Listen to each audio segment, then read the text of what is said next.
E se eu te dissesse que diabetes não é só sobre açúcar, e que quando falamos de diabetes tipo 1, isso muda sua vida hoje, agora, em ações tão simples quanto medir a glicemia antes de sair de casa?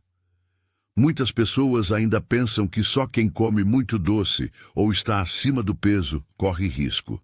No diabetes tipo 1, isso é praticamente irrelevante. O problema começa quando o próprio corpo para de produzir insulina. Vou te mostrar de forma prática como isso afeta o seu dia a dia e o que você pode fazer já para lidar com essas mudanças. Antes de continuar, se este assunto é importante para você, curta e se inscreva no canal. E confira o comentário fixado com recursos úteis que deixamos na descrição. Imagine o pâncreas como um técnico de um time que faz revezamento. De um lado, a insulina entra em campo quando o time precisa colocar a glicose dentro das células. É a chave que abre a porta para que a energia chegue onde é necessária. Do outro lado, o glucagon aparece quando o sangue está com pouca glicose e precisa mandar glicose do estoque do fígado para a corrente sanguínea. É um jogo de revezamento. Um entra, o outro descansa. No diabetes tipo 1, os jogadores do time da insulina desaparecem. O pâncreas não produz insulina suficiente porque as células beta que fabricavam esse hormônio foram atacadas pelo próprio sistema imune. Resultado, a glicose fica no sangue, abundante, e as células, paradoxalmente, passam fome. Por que isso importa hoje de verdade? Porque a ausência de insulina altera tudo o que você faz. Concentrar-se no trabalho, brincar com as crianças, praticar esporte, dirigir. Quando as células não recebem glicose, você sente cansaço que não melhora com descanso. Você pode beber mais água, ir ao banheiro com mais frequência, perder peso mesmo comendo normalmente e sentir fome constante, porque o corpo manda sinais como se estivesse faminto, mesmo com glicose demais na circulação. Essas mudanças são sutis no começo, mas impactam a rotina. Reuniões interrompidas por idas ao banheiro, rendimento escolar comprometido em crianças, sono fragmentado por sede noturna. Vamos entrar um pouco mais no mecanismo de um jeito visual. Pense no fígado como um armazém. Quando a insulina falta, o glucagon manda liberar mais glicose desse armazém. E, ao mesmo tempo, o corpo começa a quebrar gordura como fonte alternativa de energia. Essa quebra gera subprodutos chamados corpos cetônicos. Em pequena quantidade, o corpo lida bem com isso. Em excesso, esses corpos se acumulam e acidificam o sangue. É a cetoacidose diabética, ou DKA. A DKA não é um problema remoto. Pode se instalar em horas ou dias, especialmente se a diabetes ainda não foi diagnosticada ou se alguém deixa de usar insulina por qualquer razão. E quando ela aparece, traz sintomas que mudam um dia comum em emergência.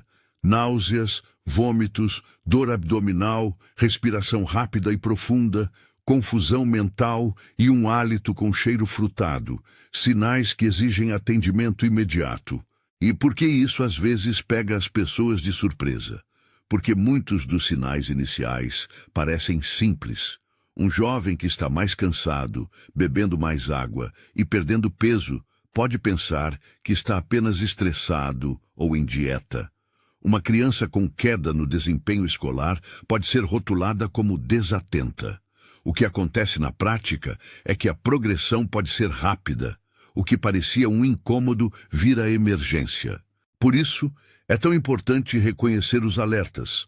Sede excessiva, urinar mais que o habitual, perda de peso inexplicada, fome constante, cansaço persistente, visão turva, náuseas e respiração acelerada. Se isso acontecer, procure avaliação médica sem demora. Para tornar tudo isso mais humano, vou te contar sobre o Lucrécio, um exemplo prático que ilustra o impacto no dia a dia. Lucrécio tinha 28 anos, era magro, corria aos finais de semana e gostava de café com bolo no trabalho. Ele começou a notar sede o tempo todo. Perdeu alguns quilos em semanas e passou a ir ao banheiro a cada 2 horas. No trabalho, faltava foco. Achou que era estresse e tentou ignorar. Uma manhã, sentiu náusea e uma dor no abdômen. Já estava com respiração acelerada. Foi ao hospital e descobriu que estava com cetoacidose. O diagnóstico foi diabetes tipo 1. O que mudou para o Lucrécio hoje? Passou a controlar a glicemia várias vezes ao dia, aprendeu a administrar insulina com orientação médica, planejar refeições e carregar sempre consigo um plano de emergência. Isso mexeu na rotina, claro. Viagens precisaram de organização, exercícios foram ajustados, mas com acompanhamento, Lucrécio aprendeu a ter uma vida ativa e produtiva, sem abrir mão das coisas que gosta. Mas como o corpo chegou a esse ponto? A principal causa do T1 é a autoimunidade. Células do sistema de defesa chamadas linfócitos T, que normalmente protegem contra vírus e bactérias, passam a enxergar as células beta do pâncreas como inimigas e as atacam. A sequência exata que leva a esse ataque ainda não é totalmente compreendida. Há uma predisposição genética que aumenta a chance, e estudos sugerem que fatores ambientais, incluindo algumas infecções virais, podem atuar como gatilhos em quem já tem essa susceptibilidade. Importante, a ciência trata isso como hipótese e área ativa de pesquisa. Não dá para afirmar que vírus causam diabetes tipo 1 de forma direta. Instituições como a OMS consideram a prevenção do T1 ainda não comprovada. Por isso, a abordagem hoje foca em detecção, tratamento e redução de complicações. Falando em tratamento e no impacto prático na sua vida hoje, o pilar do manejo do T1 é a reposição de insulina. Essa reposição pode ocorrer por injeções diárias com caneta ou por bombas de insulina, sempre com ajustes feitos por equipe médica.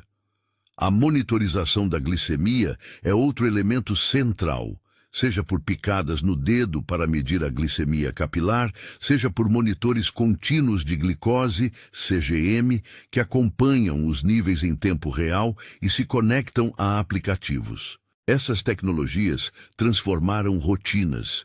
Com um sensor no braço e um app no celular, muitas pessoas têm alertas antes que a glicose fique muito baixa ou muito alta, o que traz segurança em atividades como dirigir, praticar exercícios ou dormir. No cotidiano, isso se traduz em pequenas mudanças que você vai perceber logo. Planejamento de refeições passa a ter mais sentido prático do que restrição radical. É sobre equilibrar carboidratos e ajustar insulina conforme orientação médica, não sobre culpar alimentos. Ao viajar, é preciso levar insulina na bagagem de mão, ter identificação médica e um plano para emergências. No trabalho, informar um colega de confiança pode fazer diferença se surgir uma hipoglicemia. Na escola, professores e orientadores precisam saber reconhecer sinais. No esporte, conversar com seu endocrinologista sobre adaptações evita sustos. Essas ações são ajustes práticos, que levam tempo para se incorporar, mas garantem segurança e autonomia. O SUS tem papel fundamental aqui. Insulina e materiais para monitorização estão disponíveis via rede pública. A oferta pode variar por região e por tipo de insulina, mas há caminhos para obter medicamentos e apoio. Grupos de apoio e equipes multiprofissionais em centros de referência ajudam na educação e adesão ao tratamento. Se você ou alguém da família recebe um diagnóstico, procure a unidade básica de saúde para iniciar o cadastro e obter encaminhamentos. Informação e rede de apoio reduzem o impacto imediato que o diagnóstico costuma trazer. Voltando ao tema das complicações, a cetoacidose diabética merece destaque porque é a complicação aguda mais grave e pode ocorrer como primeira manifestação do T1.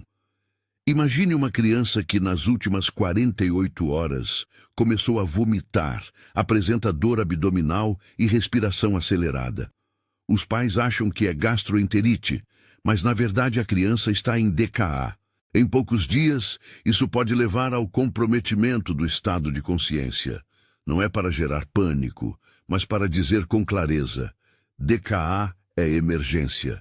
Assim que há sinais suspeitos, buscar atendimento médico é vital. O tratamento hospitalar corrige a desidratação, o desequilíbrio ácido-base e repõe insulina de forma segura, ações que não devem ser tentadas em casa sem orientação.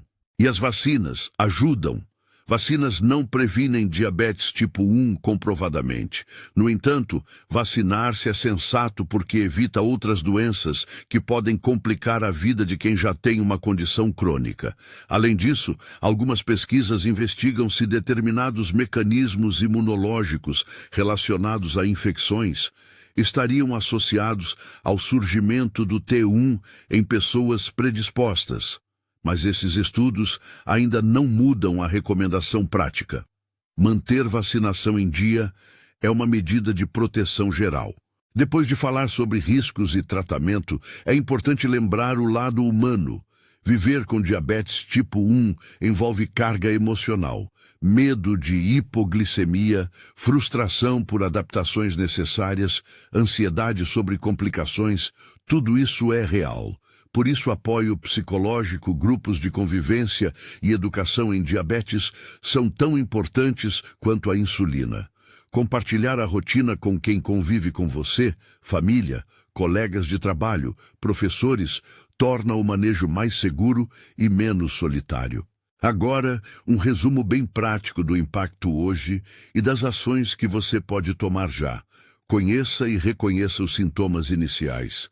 Se notar sede excessiva, urina frequente ou perda de peso inexplicada, procure avaliação médica. Se alguém apresenta náuseas intensas, vômito, dor abdominal e respiração rápida, considere a possibilidade de DKA e busque atendimento de emergência. Informe-se sobre o acesso à insulina e materiais pelo SUS e registre-se na unidade de saúde local. Se tiver diagnóstico, converse com sua equipe sobre opções de monitorização. Sensores contínuos podem transformar o manejo diário. Planeje viagens e atividades físicas com antecedência. Leve sempre consigo meios de identificação e suprimentos básicos. E cuide da saúde mental. Procure apoio quando o peso emocional se tornar difícil de carregar. Antes de encerrar, mais uma lembrança prática. Não confunda diabetes tipo 1 com culpa por alimentação. Não é consequência direta de comer açúcar. É uma condição autoimune que exige tratamento, empatia e organização. Com tratamento adequado e acompanhamento, muitas pessoas com T1 levam vidas plenas, trabalhando, viajando, tendo filhos e praticando esportes. O impacto aparece no dia a dia, nas decisões, no planejamento e na vigilância constante. Mas não determina a qualidade da vida quando há adesão ao cuidado e suporte correto. Se este vídeo tocou você ou alguém que você conhece, confira os links e recursos no comentário fixado e na descrição.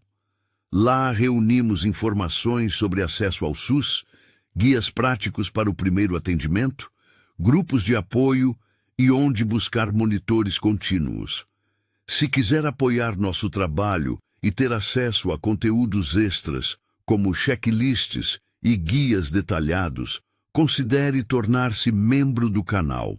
O link também está na descrição. E, por favor, compartilhe este vídeo com alguém que precisa entender o impacto do diabetes tipo 1 hoje. Informação salva tempo e pode salvar vidas.